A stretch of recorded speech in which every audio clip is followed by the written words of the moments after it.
அப்புறம் இந்த ஜிலேபி சுருக்கை ஸ்கின் மட்டும் வேணும் தனியாக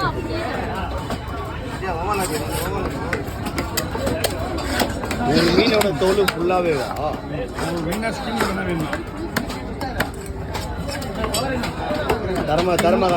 கட் பண்ணாமல் வேணும். மீனை கட் பண்ணாதான் வேறு போனஸ் பண்ணிடுங்கம்மா. இல்லை அவங்க காட்டு நீங்கள் போனஸ் பண்ணிடுங்கம்மா ஸ்கின்னு. ஓகே தான். ஒரு மீன் கடை வைக்கணும். தனித்தனியாக கொடுப்பாங்க. அப்படி வேணுமா? அவங்க ஸ்கின் வேணும். ஃபுல்லாக தானே வேணா? இல்லை திருக்கையில் வராது. இருக்கா இல்லையா அவர்கிட்ட? லெதர் ஜாக்கெட்டு ஜிலேபி இருக்கா? கொஞ்சம் தான் வரும், ஃபுல்லாக வராது. கொஞ்சம் வரும். எப்பயுமே வந்து ஒரு மீன் வந்து ஃபுல் சைஸ் வராது.